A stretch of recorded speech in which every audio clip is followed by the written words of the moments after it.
Hello everyone, today in this video we will fight against the atmospheric of our world around us, and we will talk about the genuine genius from Texas. We will talk about the creator of such literary characters like Conan, Cormac Fitzgerald, Call of Atlantis, and many others. I mean, yeah, people familiar with heroic fantasy exactly know whom I want to talk about in this video. Of course, Robert Ervin Howard, who was born in 1906 and died in 1936.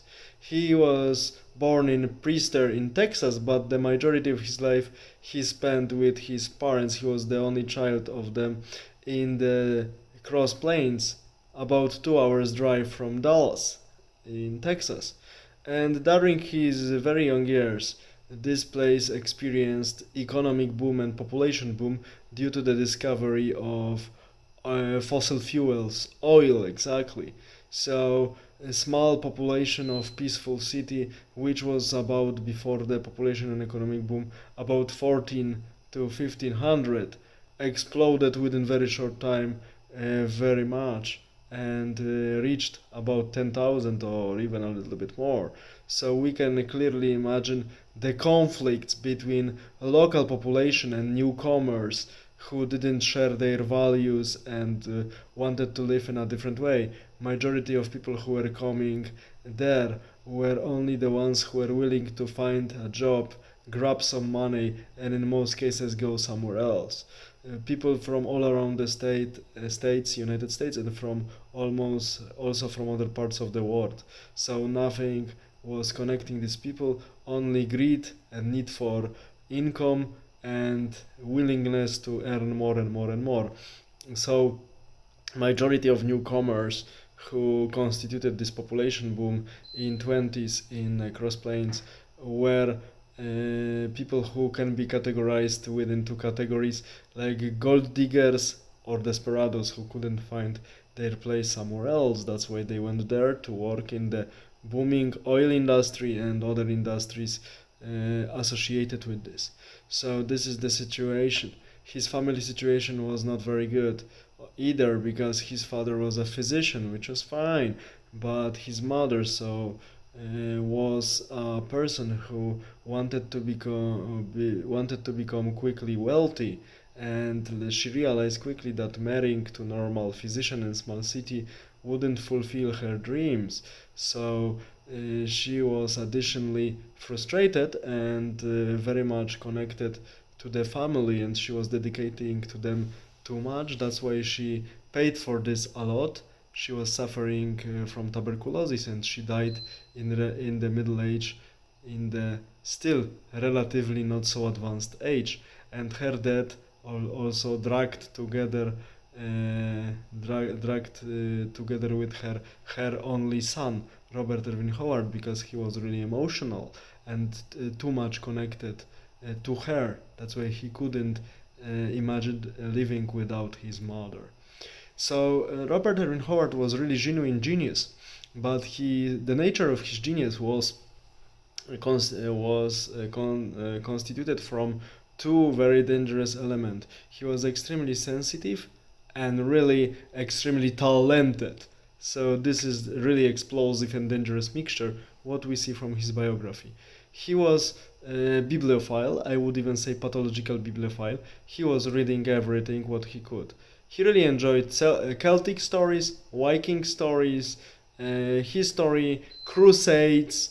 That's why one of his characters he created also, Cormac Fitzgerald, was the crusader with mixed origin, half Gaul, half Norman, so half Scottish, half Norman, we would say nowadays. And it's not nice character, really brutal knight, actually almost we can say brutal knight fighting on its own.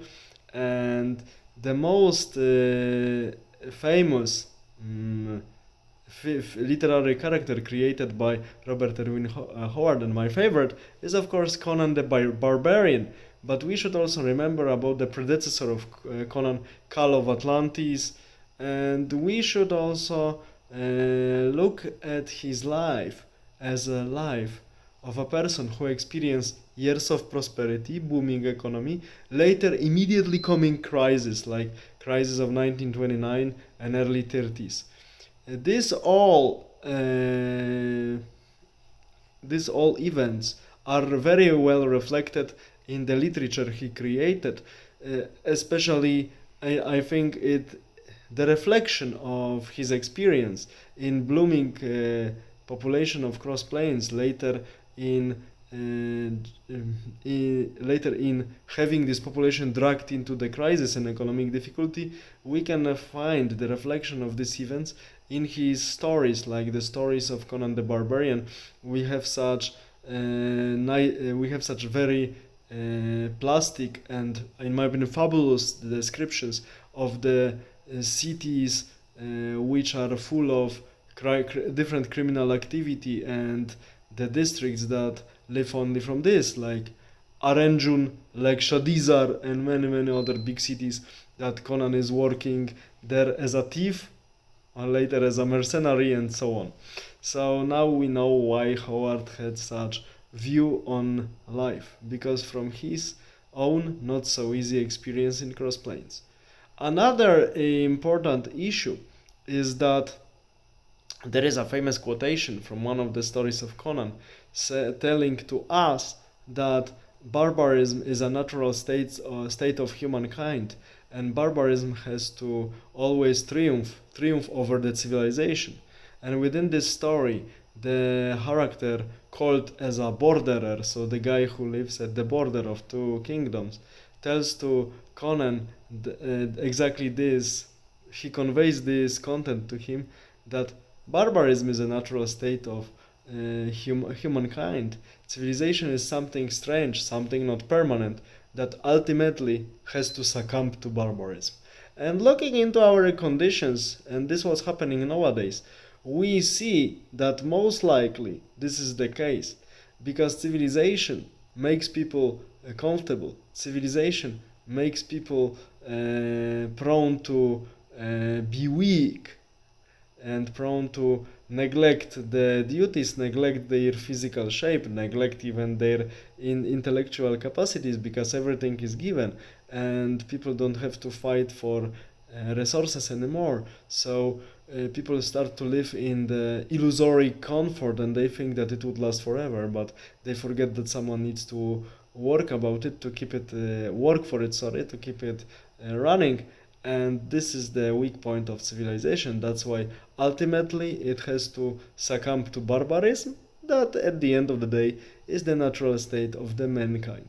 Look at this, what's happening, especially now, last 2 years, madhouse of famous small microbe from China, and later now we see economic difficulties. First country, also due to the ideological madness of eco-green socialism, first country that succumbed to barbarism is unfortunately Sri Lanka. Recently we saw it. Next one to follow we see are Netherlands, but luckily Dutch people, that's why let's hope they will succeed, started to protest against these insane sick reforms to destroy their agriculture and to make them dependent on the products from some corporations that are even not resembling food. This is the problem. This is what we see, that slowly even our civilization is succumbing to destruction, and barbarism is slowly being triumphant. We will see how it will go.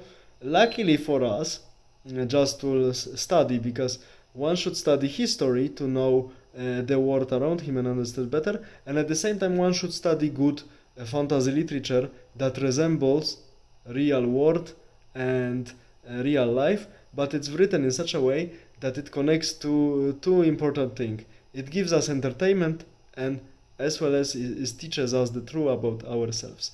And luckily for us, this was what was left after Erwin Robert Howard. His heritage, let's say, was later given to very good hands of people like Lynn Carter, Björn Nyberg, Leon Sprague de Camp, and few others who took care of it. Clark, of course, who took care of it and even created their own Conan stories. There are many followers creating new Conan stories, especially in 1990s. It was quite common before the features of Conan became patented. Unfortunately, there were many people who followed this trend and created the pastiches of Conan stories, but no one even approached. Maybe some of them, like Maddox Roberts or Sprague de Camp, almost approached the perfection of the creator of this literary character, so almost approached the ideal Conan story created by Erwin Robin Howard, but no one, and I think no one will ever be able to surpass the real master, and the real master was and still is, and most likely still will be, Robert Erwin Howard, genuine genius from Texas. I encourage all of you to read his works, get entertained, and at the same time learn a lot about ourselves, about human nature, about human strength, about human weaknesses, about civilization, and about barbarism itself. Take care, have a nice day, bye.